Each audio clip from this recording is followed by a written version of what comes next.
ప్రకటన గ్రంథం 16వ అధ్యాయం. మరియు మీరు పోయి దేవుని కోపంతో నిండి ఉన్న ఆ 7 పాత్రలను భూమి మీద కుమ్మరించుడని ఆలయంలో నుండి ఒక గొప్ప స్వరము ఆ 7 దేవదూతలతో చెప్పగా వింటిని. అంతటా మొదటి దూత వెలుపలికి వచ్చి తన పాత్రను భూమి మీద కుమ్మరించగా ఆ క్రూర మృగమునకు నమస్కారం చేసిన వారును దాని ప్రతిమకు ఆ క్రూర మృగం యొక్క ముద్ర గల వారికి ఆ ప్రతిమకు నమస్కారం చేసిన వారికి బాధాకరమైన చెడ్డపుండు పుట్టెను. రెండవ దూత తన పాత్రను సముద్రంలో కుమ్మరించినప్పుడు సముద్రము పీనుగ రక్తము వంటిదాయింది. అందువలన సముద్రంలో ఉన్న జీవ జంతువులన్నీ చచ్చెను. మూడవ దూత తన పాత్రను నదులలోనూ జలధారల్లోనూ కుమ్మరించగా అవి రక్తమాయను. అప్పుడు వర్తమాన భూత కాలములలో ఉండు పవిత్రుడా, పరిశుద్ధుల రక్తమును ప్రవక్తల రక్తమును వారు కార్చినందుకు వారికి తీర్పు తీర్చితివి. దీనికి వారు పాత్రులే. నీవు వారికి ఇలాగ తీర్పు తీర్చితివి గనుక అప్పుడు వర్తమాన భూత కాలములలో ఉండు పవిత్రుడా, పరిశుద్ధుల రక్తమును ప్రవక్తల రక్తమును వారు కార్చినందుకు వారికి తీర్పు తీర్చి ఆ రక్తమును త్రాగనిచ్చితిరి. దీనికి వారు పాత్రులే. నీవు ఇలాగ తీర్పు తీర్చితివి గనుక నీవు న్యాయవంతుడు అని జలముల దేవదూత చెప్పగా వింటిని. అందుకు అవును ప్రభువా, దేవా, సర్వాధికారి, నీ తీర్పులు సత్యములను న్యాయములునై ఉన్నవని బలిపీఠము చెప్పుట వింటిని. నాలుగవ దూత తన పాత్రను సూర్యుని మీద కుమ్మరించగా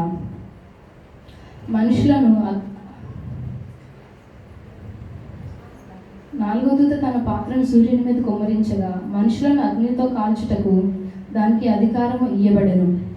కాగా మనుషులు తీవ్రమైన వేడిమితో కాల్చబడినందున ఈ తెగుల మీద అధికారం గల దేవుని నామమును దూషించిరి, కానీ ఆయనను మహిమపరచినట్లు వారు మారు మనసు పొందలేదు.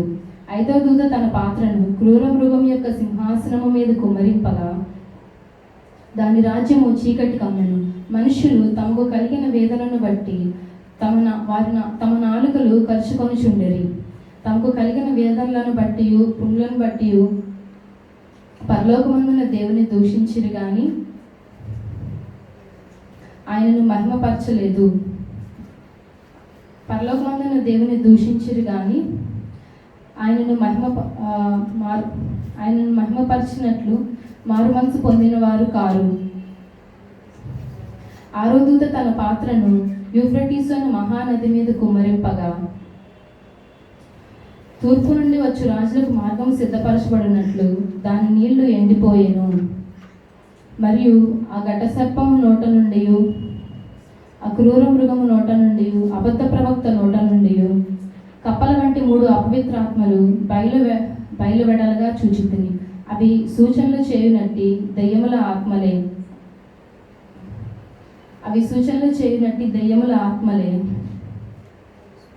అవి సర్వాధికారి అయిన దేవుని మహాదినమున జరుగు యుద్ధమునకు లోకమందంతటా ఉన్న రాజులను పోగు చేయవలనని బయలువెళ్ళెను. హెబ్రీ భాషలో హెర్మగిద్దోన్ అనే ప్రాంతమున వారిని పోగు చేసెను. ఇదిగో నేను దొంగ వలె వచ్చుచున్నాను.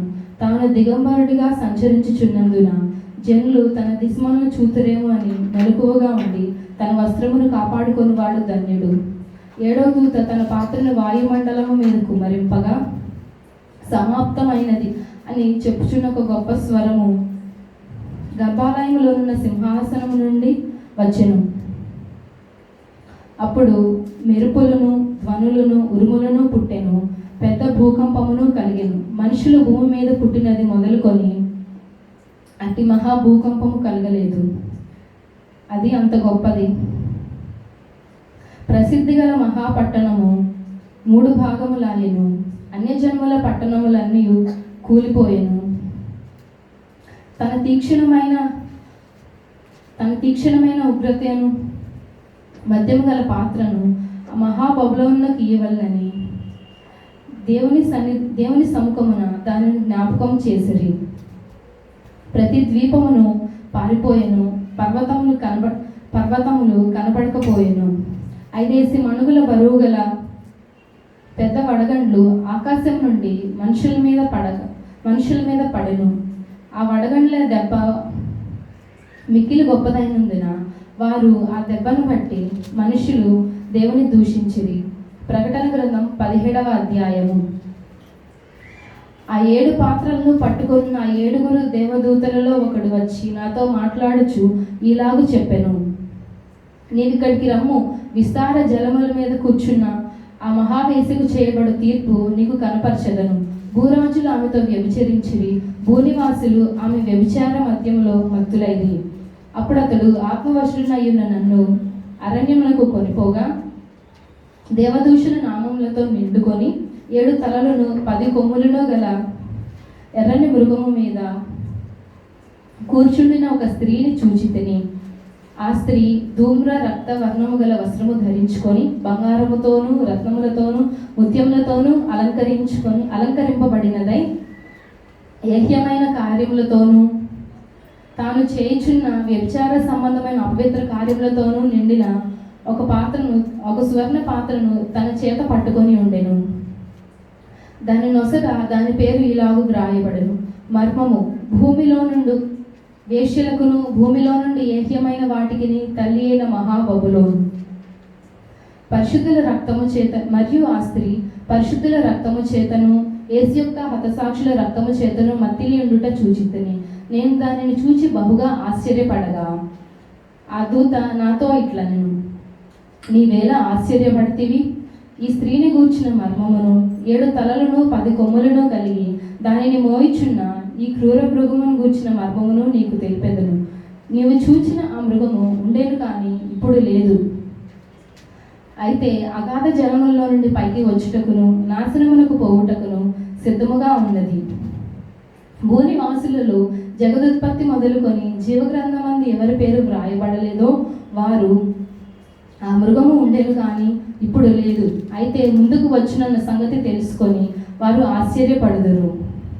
ఇందులో జ్ఞానము గల మనస్సు కనబడును. మరియు ఆ 7 తలలు ఆ స్త్రీ కూర్చున్న 7 కొండలు మరియు 7 రాజులు కలరు. 5 కూలిపోయిరి, ఒకడున్నాడు, కడమవాడు ఇంకనూ రాలేదు. వచ్చినప్పుడు అతడు కొంచెం కాలం ఉండవలెను. ఉండినదియో ఇప్పుడు లేనిదియోనైనా ఈ మృగము ఆ 7 పాటు ఒకడునై ఉండి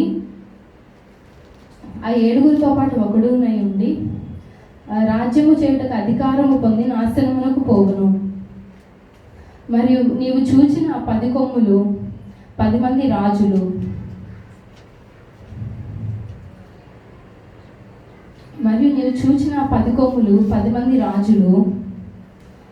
వారు ఇది వరకు రాజ్యమును పొందలేదు. ఒక గడియ ఆ మృగముతో పాటు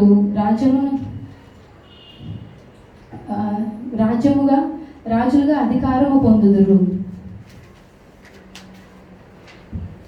వీరు ఏకాభిప్రాయము గలవారై తమ బలమును తమ అధికారమును ఆ క్రూర మృగమునకు అప్పగింతురు.